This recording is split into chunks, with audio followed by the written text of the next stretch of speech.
So, so Joanna and Alistair giving us a presentation called The Ecological in AI Fictions and Futures. Joanna Boehnert is a senior lecturer in design at Bath Spa University and AHRC Innovation Scholar. Joanna's current research project, he currently teaches an MA Communication Design seminar, Ecologies of Technology, at the University of Europe for Applied Sciences in Berlin. So, Joanna and Alistair, over to you. Thank you, Ben. And thank you to the organizers. So, the ecological in AI fictions and futures. In this presentation, we consider the aspirations and promises of AI as they hit boundaries of resource requirements to manufacture AI, the energy to power AI, the ecological consequences of these processes, and the associated acceleration of greenhouse gas emissions and its climate change impacts. We describe AI as determined by the material requirements material requirements and ecological context to a degree that remains widely under-acknowledged and certainly not part of mainstream AI discourse, despite the fact that climate change and ecological crises already have devastating impacts. AI can be seen as the ultimate and most extreme manifestation of extractive technological accelerationism. Like all technology, AI depends on natural resources and a relatively stable ecological circumstances. Artificial general intelligence will remain a fiction if this civilization does not manage to avoid widespread climate chaos. Today, we present a tool to explore the underexplored ecological consequences of AI in digital futures. Many of the supposed unintended consequences of digital development are predictable. Our tool will help us assess AI's ecological and social impact, both positive and negative, beyond the current hype cycle in a context of climate and ecological crises, and our hope for capacity for planetary regeneration. This project, or this presentation today emerges from the Arts and Humanities Research Council funded project Transition Templates, Pathways to Net Zero Plus. So I'm funded by the Arts and Humanities Research Council to develop templates to help organizations construct pathways for decarbonization in 5 sectors of the UK economy. Alistair Alexander is an independent researcher in Berlin who is helping me with the AI and digital sector, one of the 5 sectors under investigation. So this paper is part of the very first scoping stage in the development of the decarbonization templates for the AI and digital sector. Since this sector is growing in ways that will have implications for society's larger decarbonization priorities, we are presenting work very early, only a couple months into the research process for this sector. And we are currently seeking funding to expand this line of inquiry. Okay, so in this research, we're using just quickly practices of systemic design, transition design, or designing for transitions, design for sustainability, as we see, and these practices help us look at design and development across socio-technological systems. And okay, so in this presentation, we're going to have a quick look at some AI fictions, facts, and futures. I'll introduce the innovation matrix. We'll apply the innovation matrix, pull out 3 key questions, and then just briefly look at how AI might contribute to ecological regeneration. And so with that, I'm going to hand you over to Alistair for the first section. Thanks, Joanna. So we need to start with the AI fictions. All of you will be familiar with various outlandish and grandiose claims. If we go to the next slide, and we'll see Sam Altman, who you may be familiar with. He's been getting out a lot recently. AGI will be the most powerful technology humanity has yet invented, artificial general intelligence, that is. This is kind of almost a routine claim at this point. This is something which we widely hear every day if you follow AI developments. And if you have the next slide. And Sam Altman also casually mentioned in a meeting, AI will most likely sort of lead to the end of the world. But in the meantime, there'll be great companies created with serious machine learning. I think that was a joke, but no one's completely sure. And we go on. And this is Mustafa Suleiman, who's possibly less familiar, but he's a really important figure. He's now the newly appointed CEO of Google AI.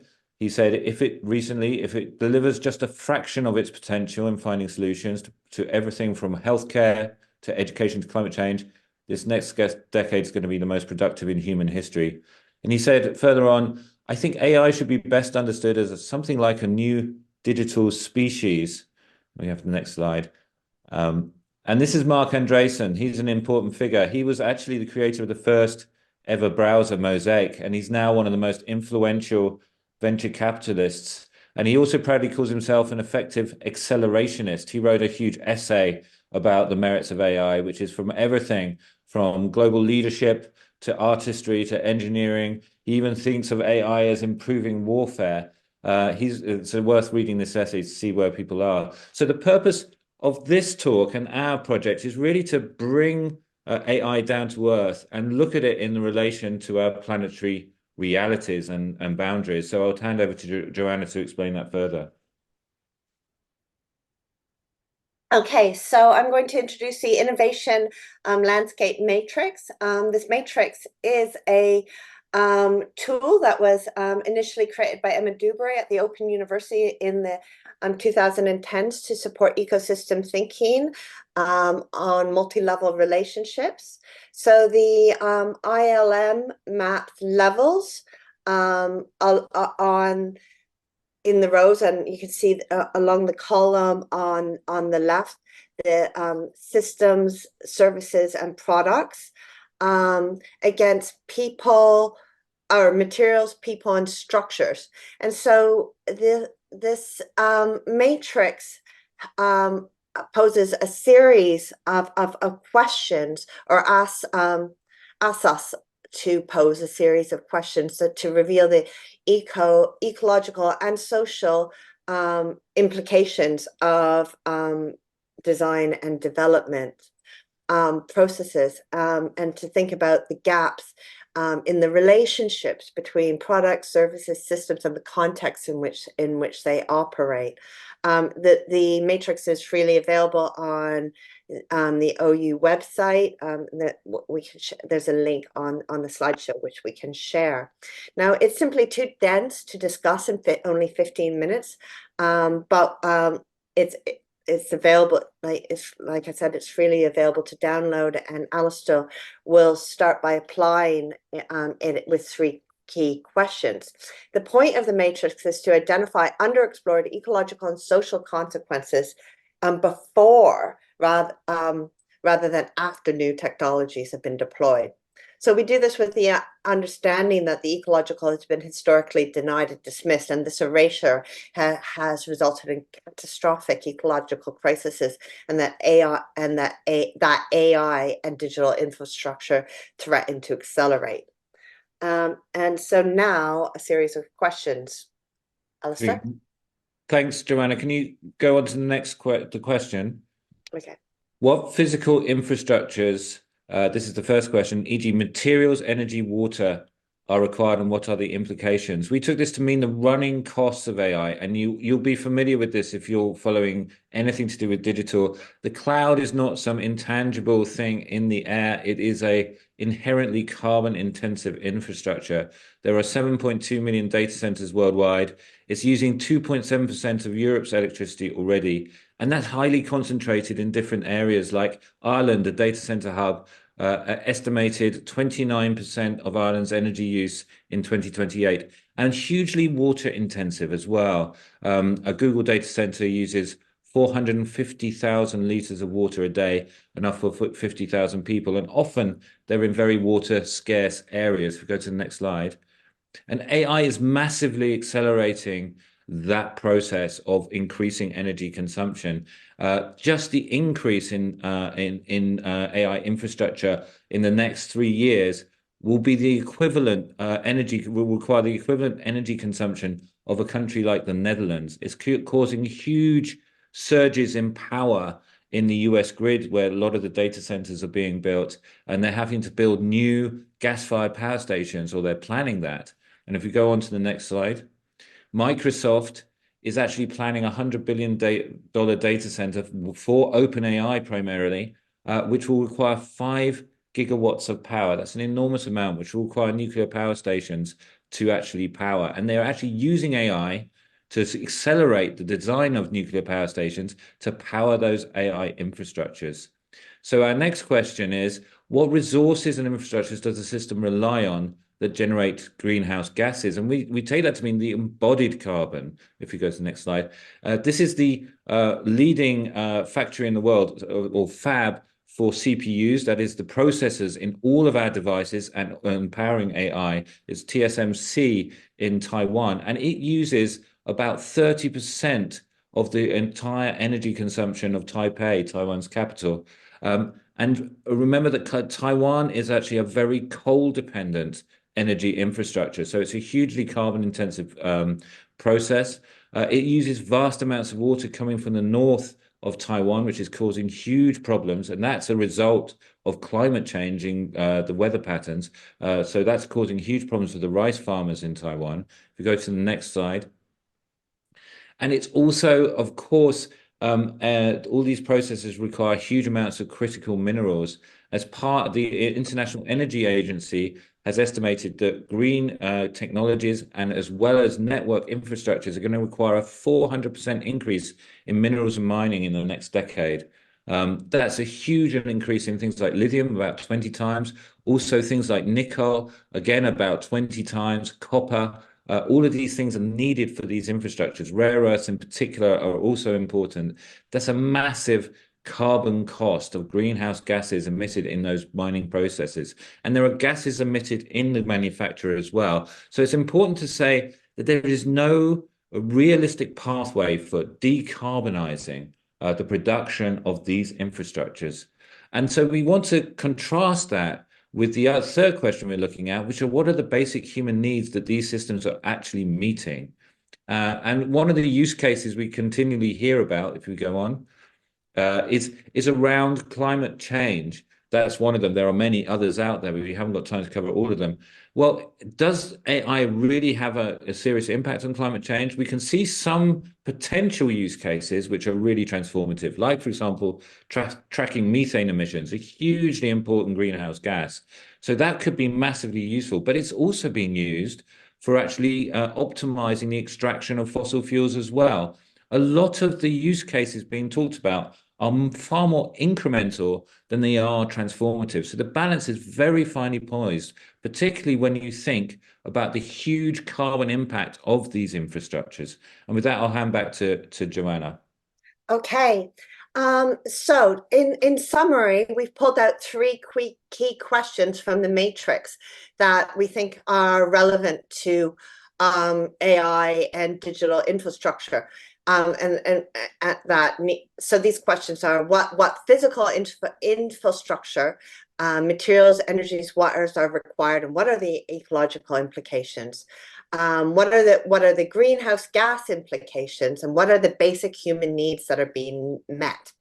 So quickly on to our last slide, and we're only starting this aspect of of the research.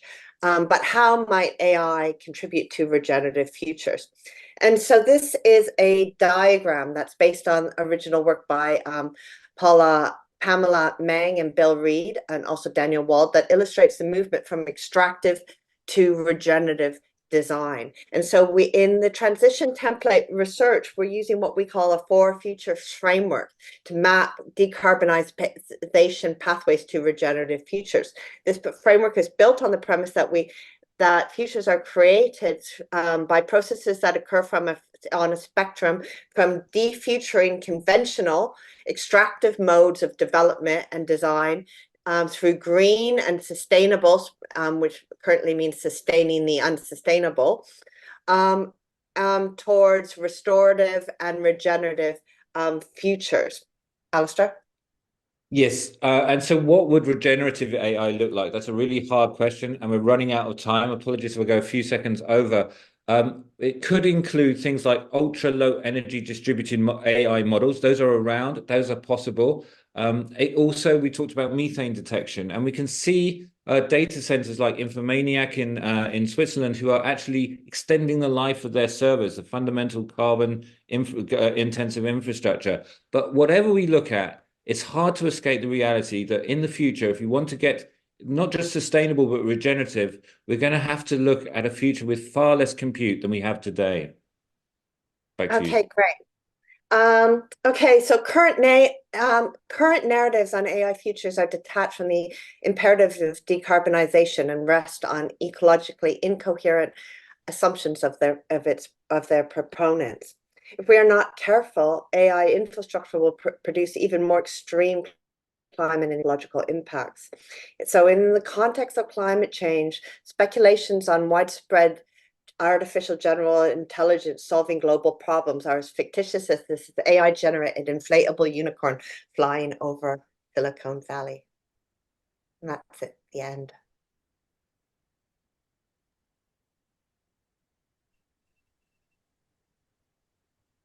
Thank you so much, and perfectly timed as well. So Alistair, Joanna, thank you so much. So if you have questions for Joanna and Alistair, if you could please add them into the Q&A function, and then we'll come back to them at the end of the session. We have time then to pursue them all. So if you've just joined us, my name is Ben.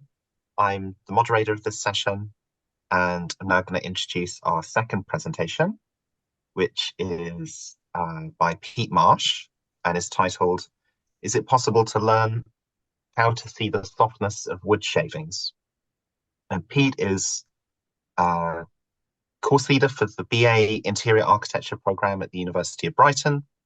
Pete's research is practice-led and practical, and constantly seeking fresh approaches and collaborating with diverse fields in an exploration of material culture and an understanding of visual communication and non-verbal rhetoric. So welcome, Pete. I know we're having a little bit of trouble getting a screen share to work for your presentation. I don't know if we've managed to solve that yet, but we just might have to pause for a second. Ben, you may want to go to the Q&A. There was a question that you might want to great. Let's do that. So we have a question here for Joanna and Alistair. So Joanna and Alistair, I invite you to come back up, and hopefully you can see the question in the Q&A function. I'll read it out for everyone now.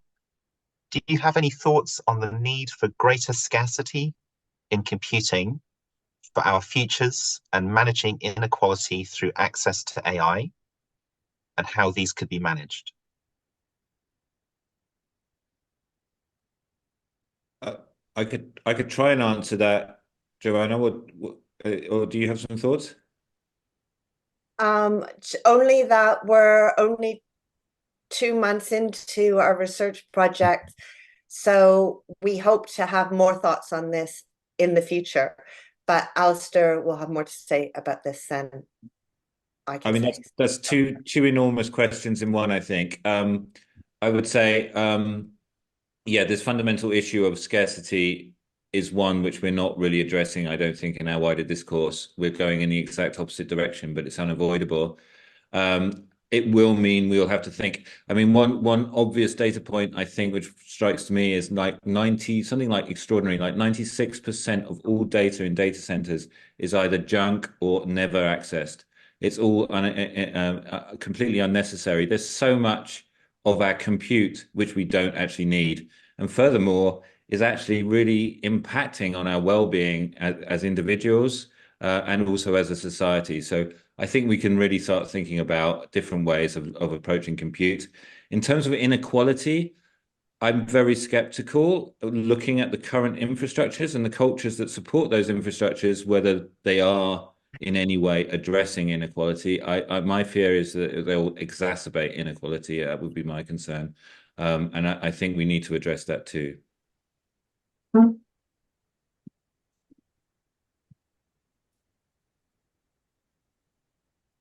I see Pete's ready now, Ben. Yeah, okay, fantastic. So Alistair, thank you. Joanna, thank you so much. We'll hand over to Pete now. And Pete, I've already introduced you. Thank you. So just give it straight to you now. Hopefully this works. How does that look? Looks great from my end. Brilliant. At last. So hello everybody. Just to say, I put this up because there will be some sliding screens as we go through the presentation. So I just wanted to warn people that things are going on.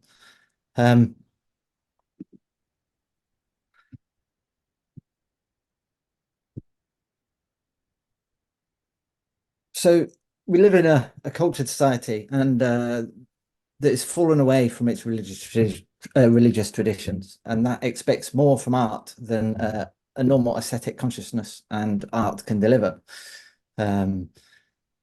We treat art as something like a secular savior. We expect them to pacify or placate or appease the disasters which our unsaved world fears and hopes to resolve. The reason why I raise that is because culturally, if not significantly, we work within a cognitive frame where artificial intelligence is anthropomorphized. And this short presentation, I'm using that as a sort of metaphor to play with that as a concept. I feel that we increasingly see artificial intelligence as a sort of secular savior. It's a mediator, it's an arbitrator of truth. We ask it to correct this, make this more pretty, remove the warts and all. But we continually blinker AI to face the shadows in the cave, only to watch and learn from the puppet shadows of our own making, fearful to allow it to turn around and to become a true active social agent. While this talk may not be about human-computer interaction as such, it's more about reflections on the process of alignment and the potential to find Xanadu in hallucinations.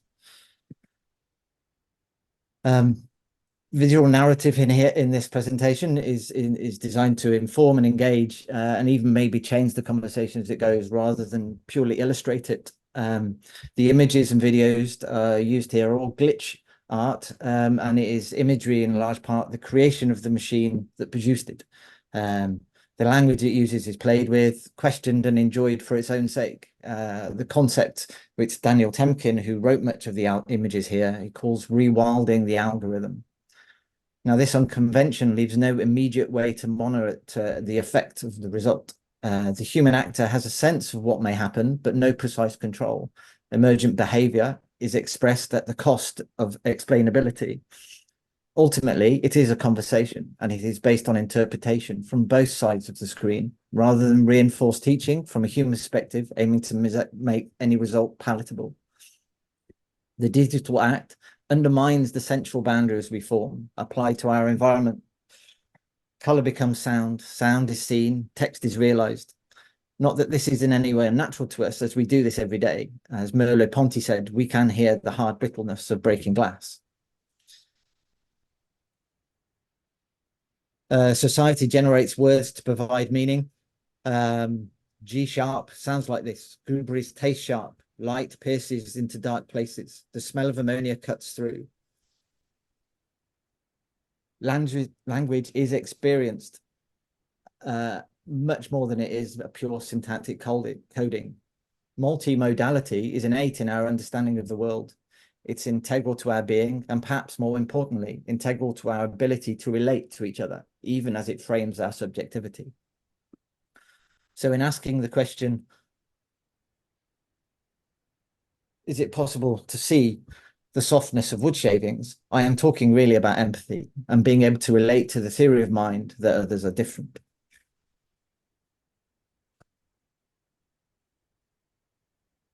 When the researchers Metaclude were talking about visual metaphors, they hoped that the work provided a concrete step towards developing AI systems with human-like creative capabilities.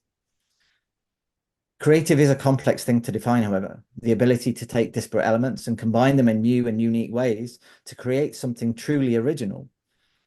Is that the way that we should look at creativity? Creativity is not defined by originality. Perhaps we should see creativity as a questioning response to our environment, a tendency to generate or recognize ideas, alternatives, or possibilities that may be useful. When we are shown AI creativity, we accuse it of cheating, misconduct, copying, because we believe in that concept of originality based on ownership and theory of mind. But the fact that machines often mimic reality should not deny their ontological status. The fact that the machine, even if manufactured to be a representational tool, holds a truth within itself, elevates it from the status of a copy. As Gadamer said, the quality of being an original is not limited to the copying function. Rather, it is an essential element founded in the fact that art is by nature presentation. So is the point about being human-like, that is creative like a human, or is it just about being creative? Perhaps we are too fixed on human creativity. The role of the machine is to communicate, but it is not a mere conduit conveying truth from maker to observer. Understanding is a shared act where none involved remained unchanged forever. You read a book, you get the book, and you are changed, but that book also will never be the same. The machine is an artificial intelligence, but it's not an artifice. Artificial is real, just like a mask is real. It shows you a face full of emotion. Maybe an embodied conversational agent, an image that combines gesture, facial expression, and speech. But it's just what behind the mask that is the different truth to what we are faced. Drawing from a reasoned understanding of comparable data, the machine can sympathize, but maybe it can't empathize. But this is only in part different because we experience and conceptualize knowledge differently.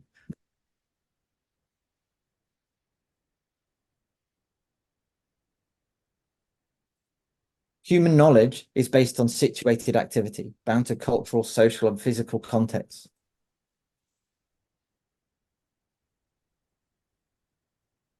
The way we understand and use language draws on our multimodal experience of these contexts. The way we conceptualize these contexts is based on repetitive, pre-linguistic, subconscious action within these contexts. So as Gadamer noted, we are born into language.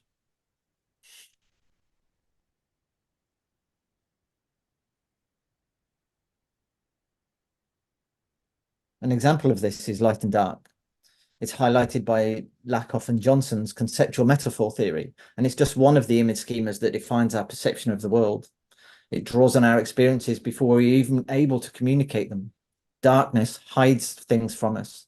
Light exposes, darkness brings cold and warmth, which helps us understand how things come to light, to see the light at the end of the tunnel, to feel completely in the dark, or worry about murky business deals. But it is important to note that this deep felt understanding is not predetermined. It's not hardwired into our DNA. It is culturally and socially programmed.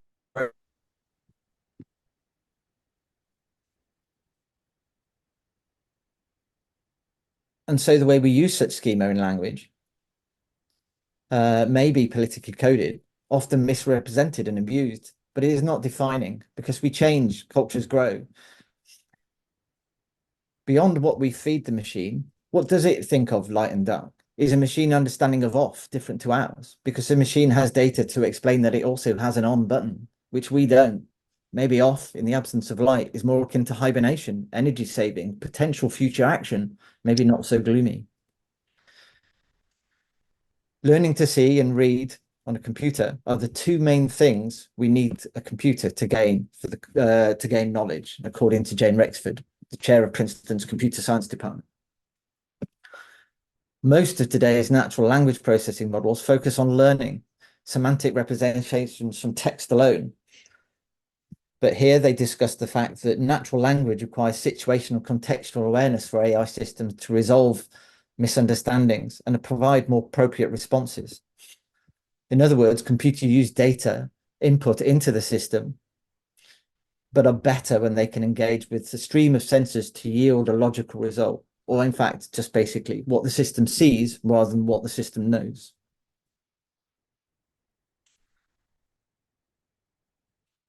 Kathrik Namashan talks about the fact that their lab focuses on embodied language understanding, where the goal of teaching machines to understand and use language is interactive multimodal environments.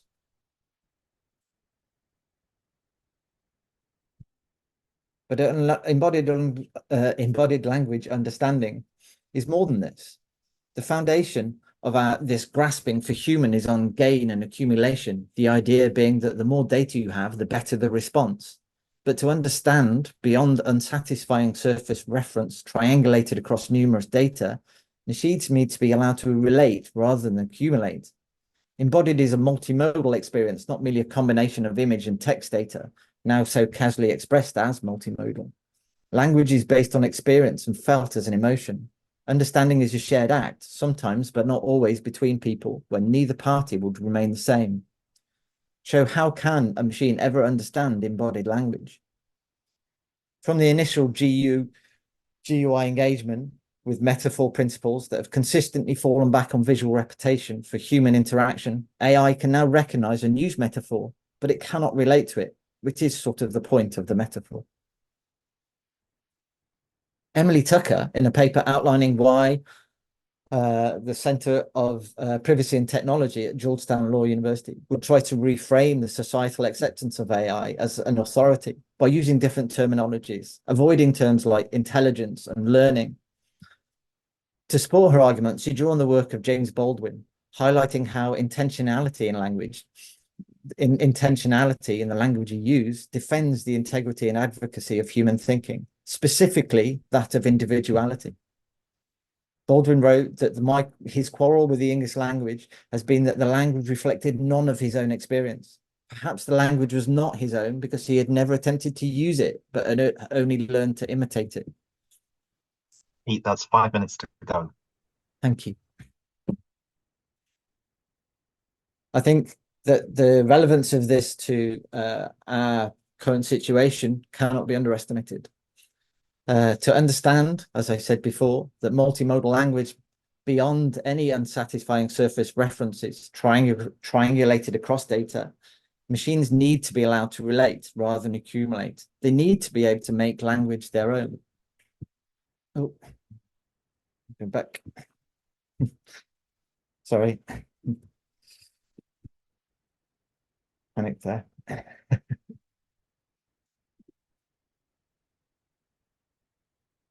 Sorry. Stopped. Thank you. Thanks, Pete. Sorry. Wrong computer. Thank you, everybody, Pete. for your patience. I gave it my best shot. And thanks for persisting to thanks for the presentation, and thanks for persisting to get those slides to us. Really appreciate that. So if you just joined us in that presentation, my name is Ben, and I'm the moderator for this session. So we've had 2 presentations, and if you have questions for them, well, if you could put those in the Q&A function. I see we have a couple there already for the first presentation, which we'll come to in a second. If you have questions for Pete or for both of the presentations, it would be great if you could add them in.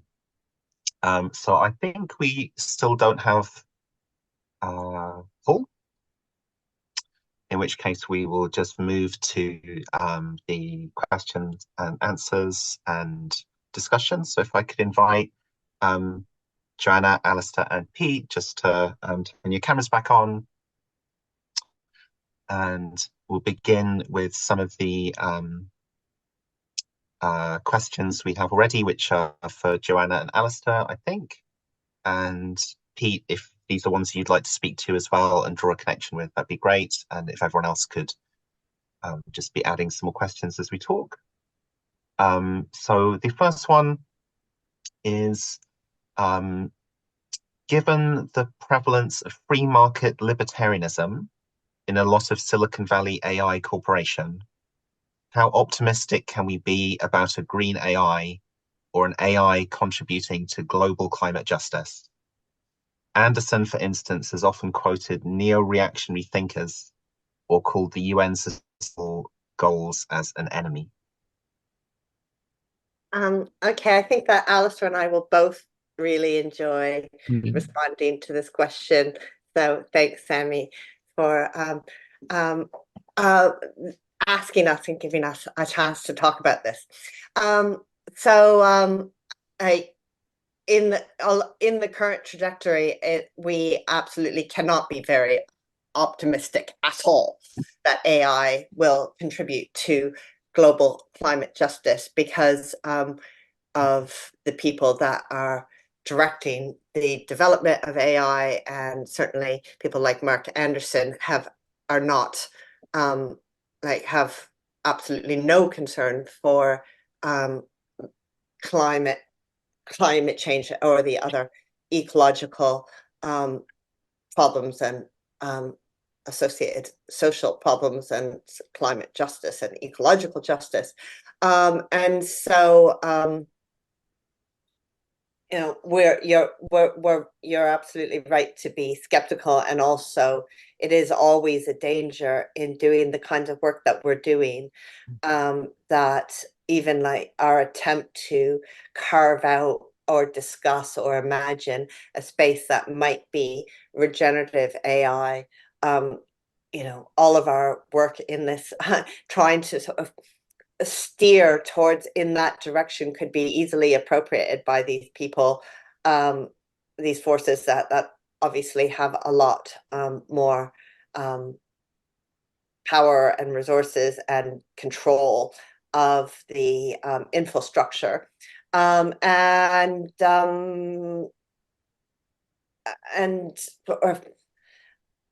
you know, like for and what you know, and used in the same way that sustainability has been used, and such that it's become very kind of a meaningless concept in lots of places. And so it is always a danger, I think, or it's always something that I'm constantly sort of balancing, trying to have this discussion in places where I fear that there's like you know, there's not, we're not going in that direction. And so like Emma, is our attempt to envision a regenerative future in the space something that's just going to is that a naive optimism that it could ever exist? I think, I mean, I think that we have to have every single sort of justice movement has had to have some kind of optimism at its core, in that we could make something different. And so this is why I think it's worth pursuing, despite the fact that, yes, the Silicon Valley hierarchy and the people with power in Silicon Valley are certainly not going in the direction of like where AI will be contributing to global climate justice, and people like Mark Anderson and the other accelerationists are neo-reactionaries and quite dangerous people. And I'm sure Alistair will have. Do you want to come in? I could do, yeah. So just to add to that, I would agree with all of that. I think it's important to say that the AI industry is facing three massive bottlenecks. So there is, I think, a degree of hope there that we're facing very real limits. The first bottleneck is the CPU production, the processors they need. The second bottleneck is the energy. It's simply not available to them, and that's going to create huge political issues in the future. And the third is data. They've literally extracted all of the freely available data on the internet, and a lot of the less than freely available data on the internet. They're now wondering how they can continue scaling these models with what they're calling synthetic data. These are really hard limits. So I think we're getting to a point where there's certainly a plateau, and possibly it will be more dramatic than that, where it's not going to extend further, and that will have to open up different alternatives for how we address AI, and also how we address issues around the climate as well. I think we've got two futures of sort of presented to us. One is this sort of technology accelerated green growth transition future, of which AI is a critical part. But I think increasingly we can see cracks in that all over.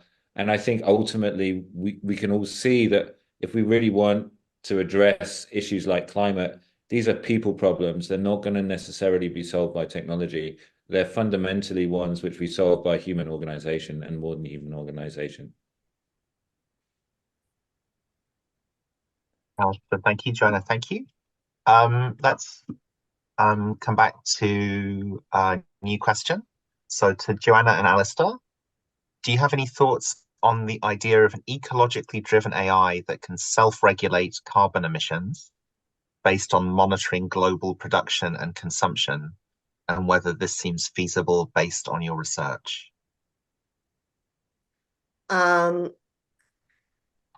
AI is not going to self-regulate carbon. What when omissions? Do you mean emissions? I think so, yeah, emissions, yeah. Because the carbon emissions are never, the people that control the fossil fuel infrastructure are not going to just suddenly allow AI to determine how much energy can be produced with greenhouse gases. And so this is like ultimately a political problem, and we're going to have to build the kind of political movements and the political capacity to reduce greenhouse gas carbon emissions, and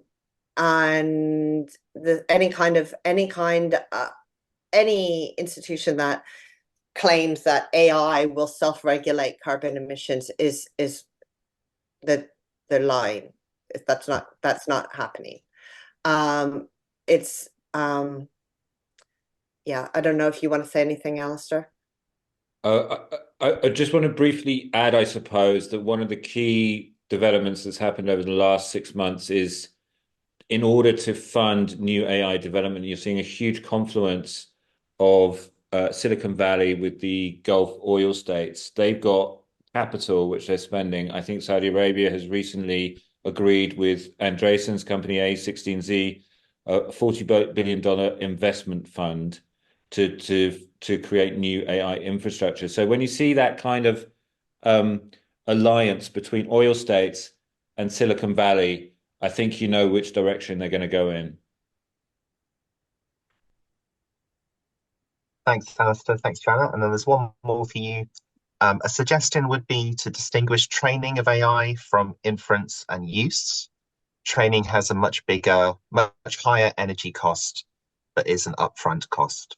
For forecasting, are you considering taking into account efforts to A, significantly reduce energy needs of AI, showing promising progress driven by cost, B, offsetting energy consumption, potentially insincere or ineffective, but it is going on? Can I add to that? Yeah, that's a really good question and really important. So yes, inference, by the way, is essentially all of the compute with producing the answers that we see before the model is after the model is actually launched. And yes, it's really important. There's a really good researcher, by the way, called Sasha Lucioni, who's doing a huge amount of work on this and did recent studies on inference and training. Really worth checking out her work for Hugging Face, which is an AI company. And yes, there's a big difference between those two things. And a lot of the cost is with the training at the moment, the energy, the resource cost. And of course, if you train an enormous model, it could be applied to lots of different inference use cases. So there's a massive saving there. The inference is still really large, but it is very, very dependent on the kind of inference, the kind of answers you're getting, and the kind of products you're producing out of the AI. So yeah, there's a huge amount that can be done there to optimize for energy and resource use. That's absolutely true. And that's definitely something we'll be looking at in detail. Offsetting energy consumption, I think that's more problematic. I think fundamentally, when you look at the offsetting schemes that most of the technology companies are using, they're largely without, not particularly valid, like most offsetting, frankly. And they're increasingly investing large amounts in carbon removal schemes, which again, I think are highly questionable as well. Fundamentally, there's another big shift here, which is that all of these big technology companies are building out a huge amount of renewable energy, which sounds great, but they're actually in effect colonizing a huge amount of renewable energy building and production capacity, which we can't be used for other things. So there's a real issue there about energy use when we have fundamentally scarce energy. Thanks, Alistair. Joanna, did you want to come in on that, or shall I move to the next question? Let's move to the next question. Okay. So there's two here which I think are directed at Pete. So Pete, if you could go for these first. So the first one is, what are some ways that you think AI could help facilitate a deeper empathic connection with nature to promote sustainability? Or is the effort and carbon going to outweigh the connection and bond formed? Actually, that may be addressed, maybe that's pitched at both presentations. Yeah, well, who would like to go first on that one? I'm gonna let Pete go first. Please. Great. I think when you're talking about empathetic connections with nature, I think that the argument that I was trying to raise wasn't so much about the fact that empathy is not something that you can input. Empathy is something that has to be learnt, and I keep coming back to the idea of trust. And I think that increasingly we live in a society where we because we're fearful of trust, we tend to leave it to authority, and AI, I think, could be a mediator in that process, so that it could actually stop dictatorship and open dialogue. So in dealing with nature, I think that that it's a complex system, and I think that artificial intelligence has the ability to work alongside our nature very well. Whether we'd call that empathy or not, but I'm not sure. But I think that it's a system that could work. All we have to do is to be able to listen to both to understand, because we've obviously failed to listen to one. So maybe we could start listening to the other. Thanks, Pete. And Joanna or Alistair, would you like to come in on that question? Can I come in? I really enjoyed your presentation, Peter. But I think it was because it was beautiful, and it helped. I enjoyed the visual spectacle because I'm a visual person. But I don't think that machines can make us more empathetic with nature. Personally, I don't think that burning fossil fuels is a way to develop a greater empathetic connection with nature. I think that we need to think. I don't think that's. I don't buy that as a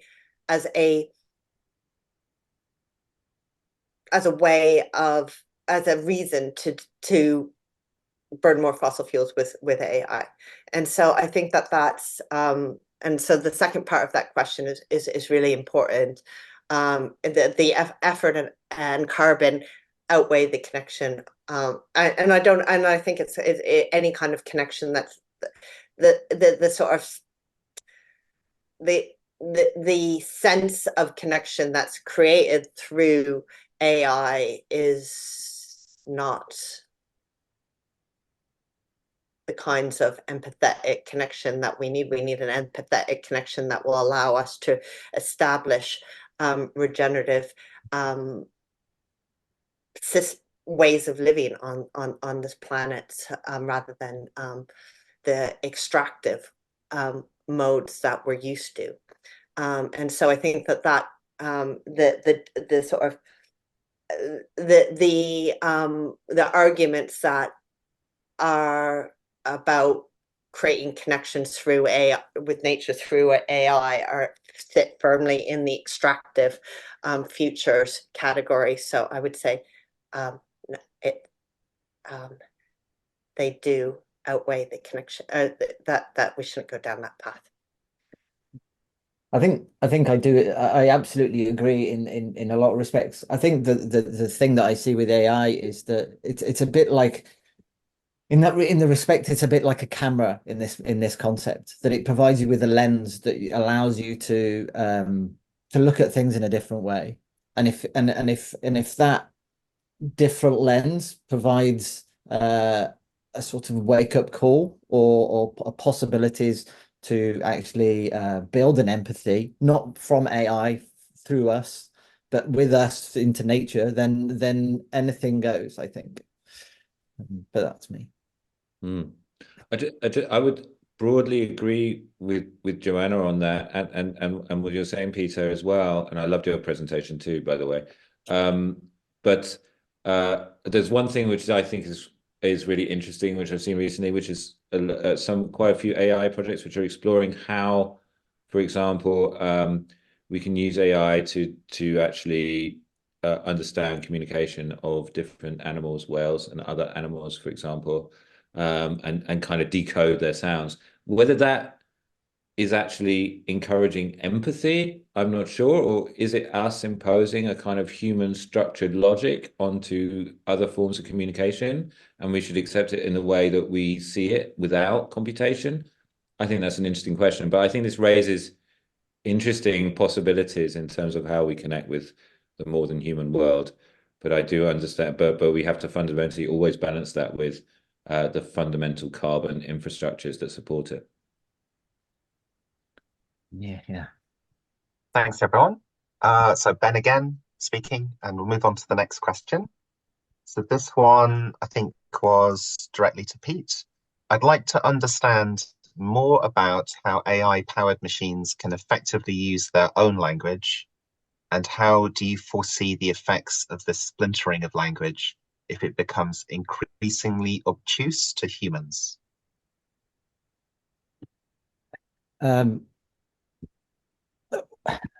So I typed in an answer to this. I was just thinking about it out long, but this is again, for me, this is the same sort of thing that I see I see this as more of a dialogue than anything. So we don't know everything that anybody thinks, and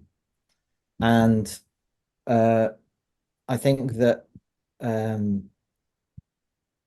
that what we put into place, because we don't understand what everybody thinks, is we put trust in as a societal thing, and so it's a way of coping with each other rather than trying to control each other. So if we play on the terms that were thrown in the previous conversation about AI is going to be AGI is going to be a digital species, then I think that we should take a good hard look at ourselves and see how we work with other species currently, and learn from that. And although potentially this sounds quite naive, and maybe it's a bit scary, but I think that if the science fiction future is that we do allow artificial intelligence to develop the language the way that it sees fit, then we face sort of parental responsibilities, and with that we need to sort of grow as people as well. Thanks, Pete. We've got two more questions. So the first, and these are to anyone, so feel free to come in, any of you. So AI's ability to imitate or clone images creates diverse range of representations, deepfake. How do you see human comprehending with these new representations? How do we change the way we relate to digital information? Anyone like to come in on that question?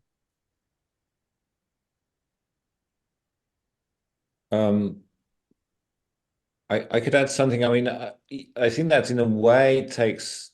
I infer from that in some ways similar to the last question in terms of splintering language, in terms of images and what's perceptible to us as humans and what machines can communicate with each other on.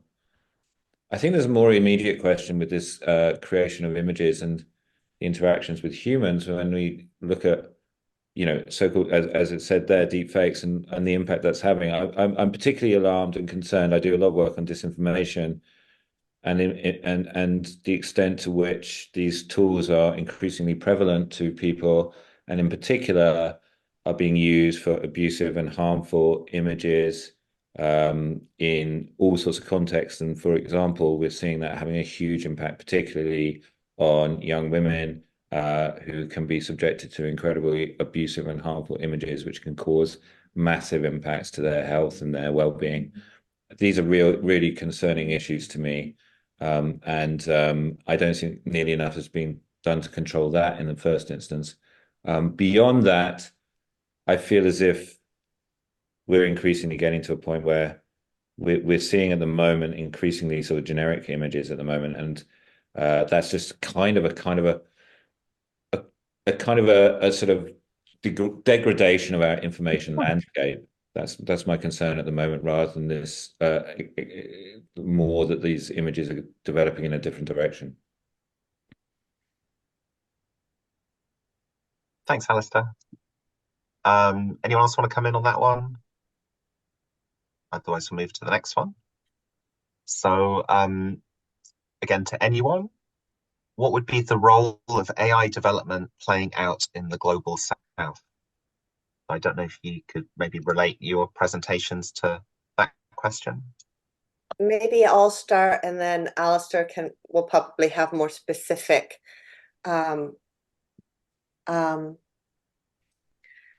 something more specific to say. I mean, AI threatens to accelerate already extractive and colonial sets of relationships between the global north and the global south. And so it also can obscure those kinds of relationships within. I mean, there's already all kinds of very false claims that are being put forward in terms of like the roles that AI can play in addressing climate change. And I'm sure that there's similar kinds of claims being made that will have impacts in the global south. I'm not actually, that's not my direct area of research, so I can't really say, but Alistair might know some more. Yeah, I mean, I think, we started with fictions, and one of the big fictions we didn't talk about, but possibly we should have in retrospect, was this fiction of automation, which of course surrounds our entire AI discourse. AI is a massively human labor-intensive process. It requires huge amounts of labeling, processing, reinforcement learning, and that is done to a very large degree by people outside the wealthy industrial countries, people in Africa, sub-Saharan Africa, Asia, South America, low-paid, very poorly protected labor. And a lot of that labor is actually really cognitively harmful labor, of you looking at distressing images, etc., like moderation. So there's a huge amount of power imbalance here between, according to wealth in the world, between the people doing the work and where the capital is going. Inevitably, it's an accelerating process of those technological infrastructures, which are massively exacerbating those issues. And I think also we can see also with machine learning it's all of these issues that we've had for many years have explored around data imbalances, the fact that really the data going into these learning models is Western data from Europe, North America, it kind of overlooks different perspectives, different backgrounds, different languages, different cultures. And that can be, that has two issues. It marginalizes people on the fringes of the global economy, which is, of course, the vast majority of people. And it also it prevents those people from engaging with it, and it also prevents those people from being protected to the harms in it. So I see currently very little scope. Well, I see very little in the way that it's actually addressing those inequalities. Again, technology without the regulatory frameworks to ensure that it's equally distributed, the benefits tends to exacerbate these kind of problems.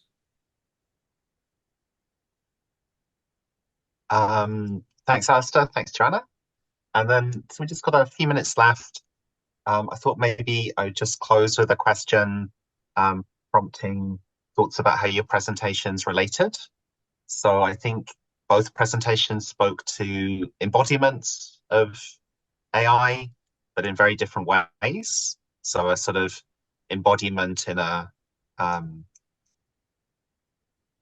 around kind of language and interaction with it and so on, and then another one in terms of carbon and energy and material and so on. And I thought it would be interesting if you could each reflect perhaps on how the other embodiment might relate to the one you spoke about, or how, or whether it would be possible to think of those two embodiments as part of one whole.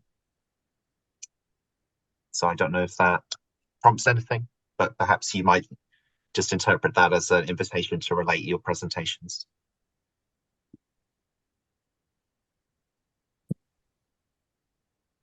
I mean, sorry, Peter, go, please. No, please do, because I in my utter embarrassment, I was being running around the street trying to find a computer last hour.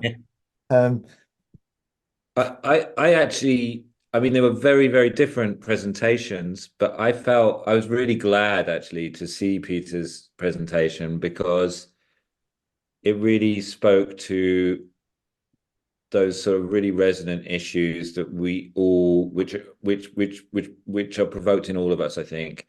Whereas I think, ours was kind of felt like a bit of a nuts and bolts presentation, and I think it's fair to say, I think I'm sure Joanna would agree that we really struggled to produce something which tried to reflect what we're doing in a really short talk.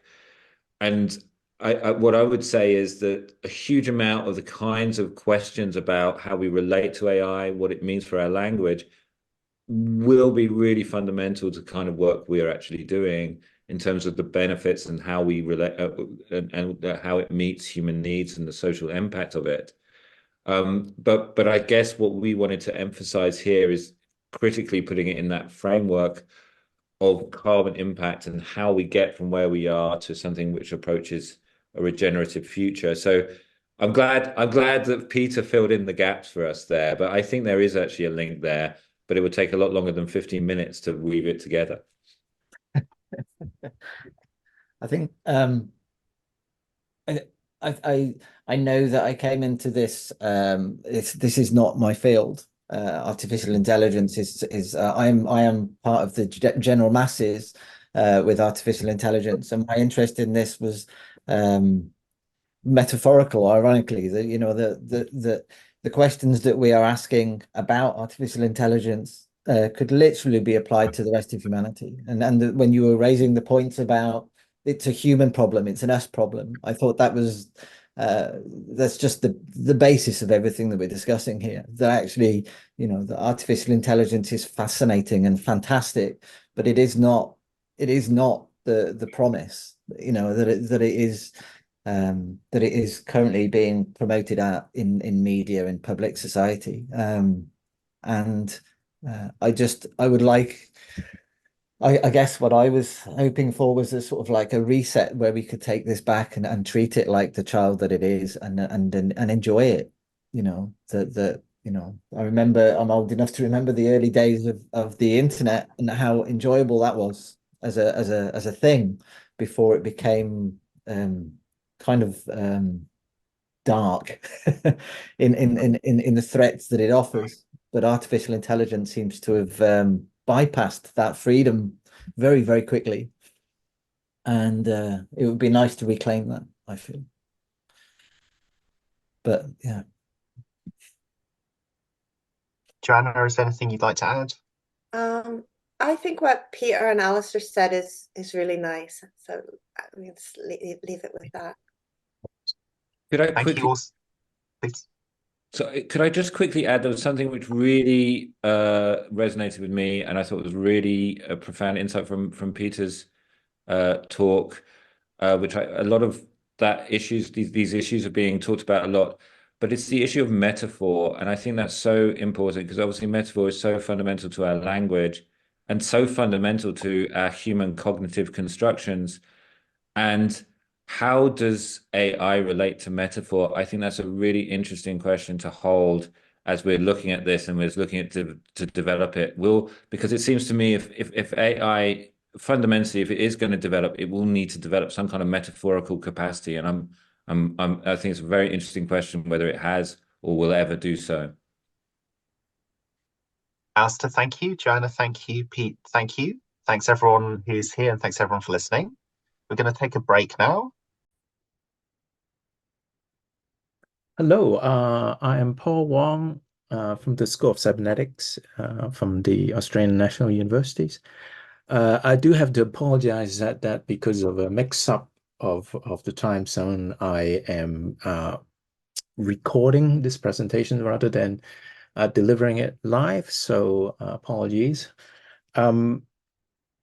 Before I start, like anything we do here at the ANU, I just want to start with the acknowledgement that I am coming from the land of the Ngunnawal and Nambi people and pay my respect to elders past and present, and more importantly, to acknowledge that the land has never been ceded. So the title of my talk is really an excuse. It should really be an excuse to look back at Wittgenstein and extrapolate some lessons from Wittgenstein about our contemporary discussions about AI. Now, for those who are not familiar with Wittgenstein, Wittgenstein was gay, Austrian Jewish philosopher, student of the English philosopher Bertrand Russell. In 1912, wrote two very important works. Tractatus was his PhD thesis, and then Philosophical Investigations was completed in 1949, but published posthumously. Wittgenstein have made very significant contribution to logic, foundation of mathematics, philosophy of language, as well as philosophy of mind. So I just want to start by introducing the concept of family resemblance. In section 66 of Philosophical Investigations, Wittgenstein said, with respect to games, consider, for example, the proceedings that we call games to look and see whether there is anything common to all. And we can go through the many, many other groups of games in the same way. We can see how similarities crop up and disappear.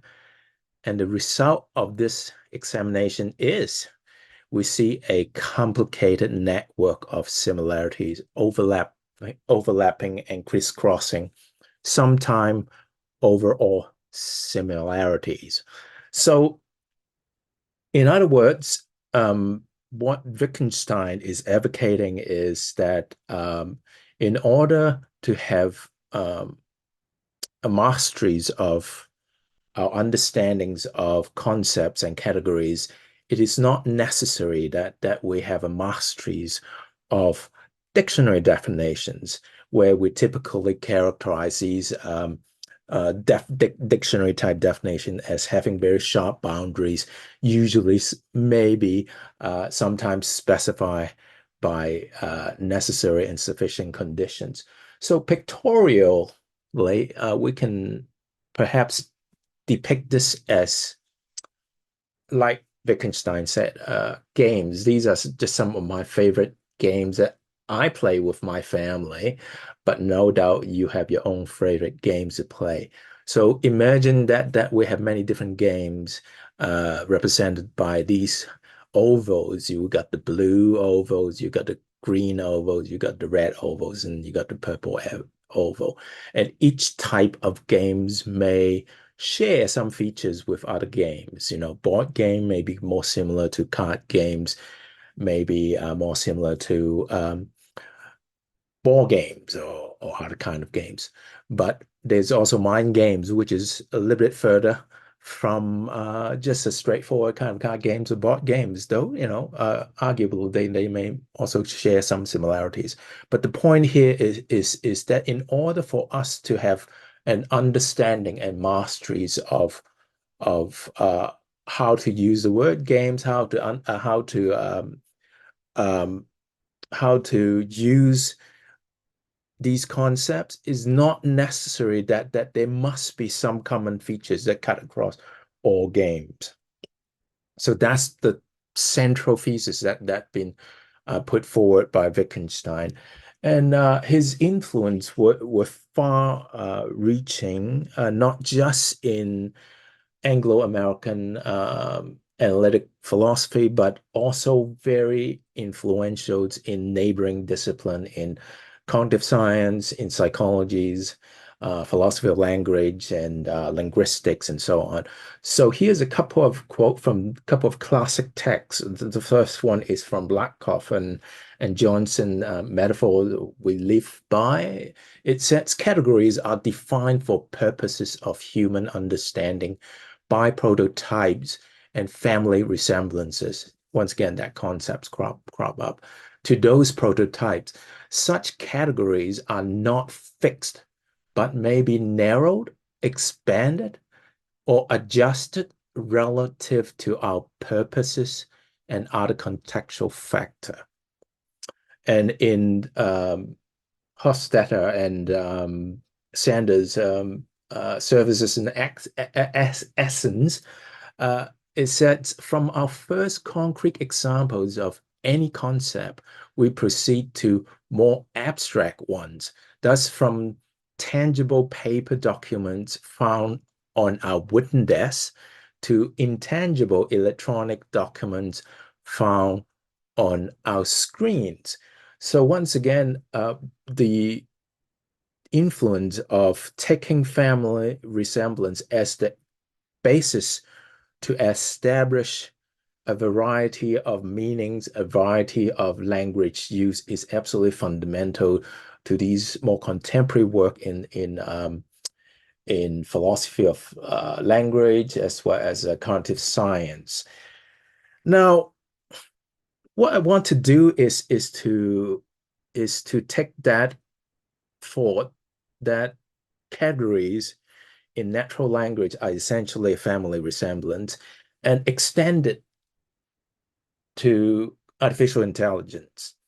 And primarily, I want to present you with some options how we may want to think about artificial intelligence. First of all, following Lakoff lead, we can actually look at the very concept of AI both synchronically and diachronic. Synchronic just means that at a given time, and diachronic just means that it's across time.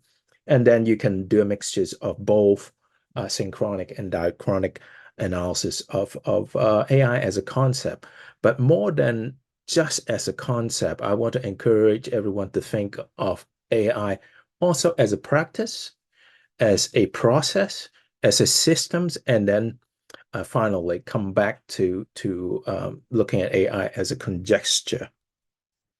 So a synchronic view of AI as concept, as practice, process, systems.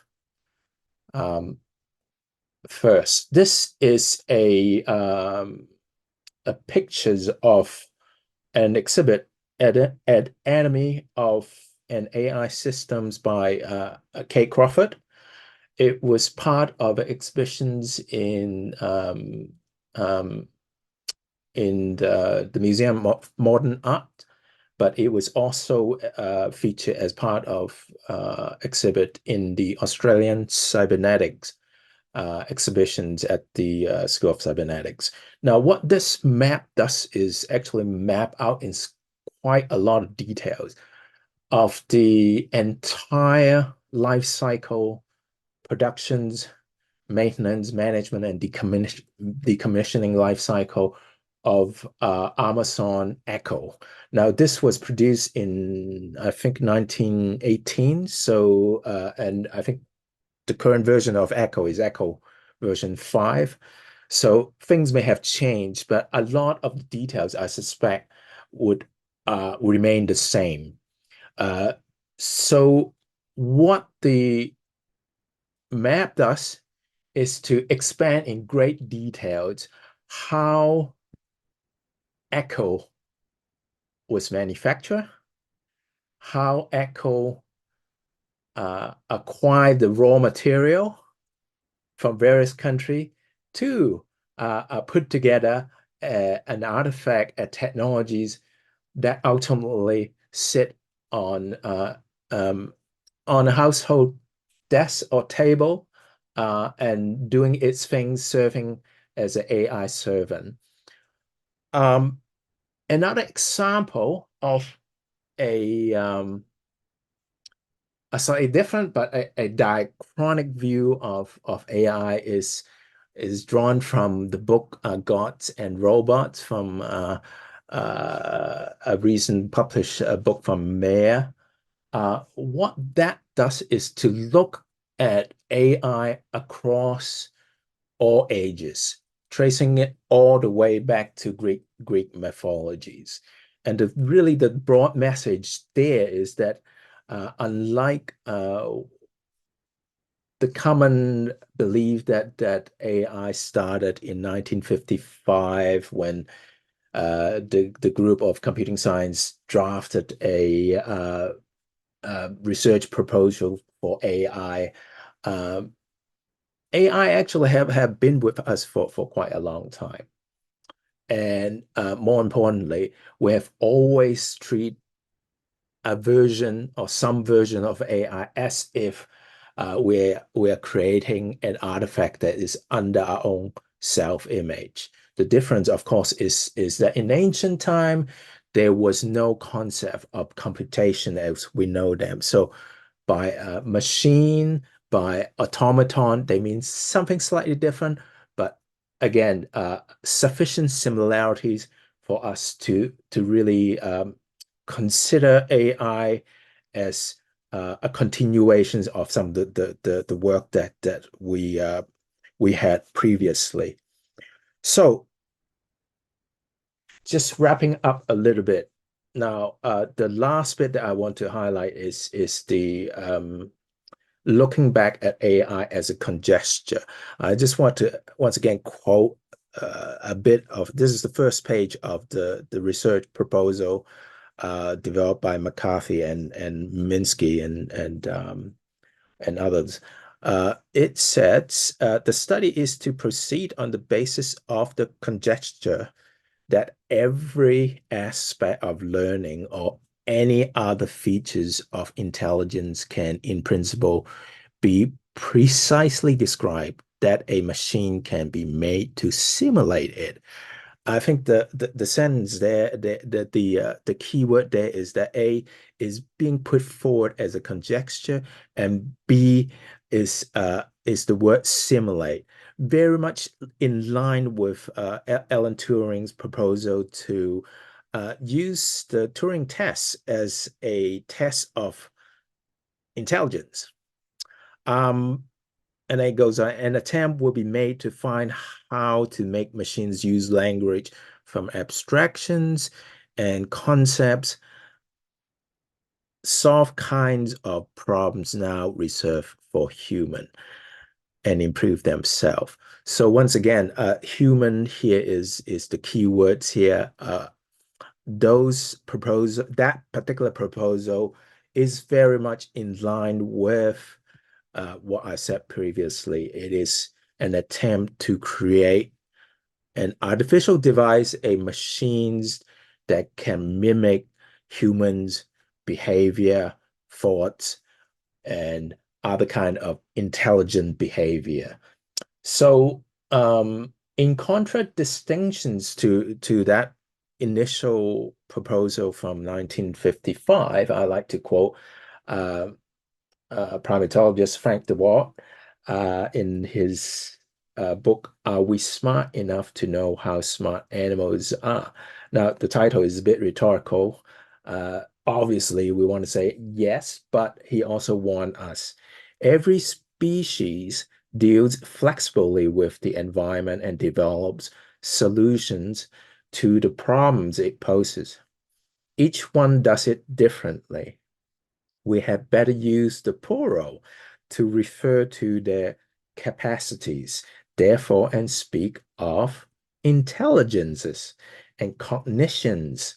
This will help us avoid comparing cognitions on a single scale, which runs from God, the angels, and human at the top, downwards to other mammals.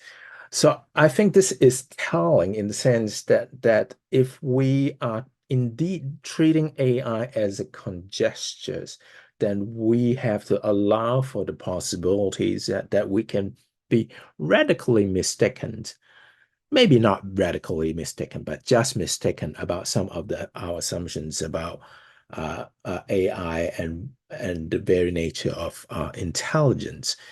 So having said that, I want to go back to that diagram, that chart, that table, and suggest that by thinking about AI as categories that are underpinned by a family of resemblances, we're free to actually explore each one of these possible way to think about artificial intelligence. And I should say that these are not intended to be mutually exclusive or exhaustive of all the possibilities. So having said that, I think I'll just thank you for your time. And if you have questions, please feel free to contact me at paul.wong@anu.edu.au. So hopefully we will meet again sometimes in the futures in a more interactive environment. Thank you.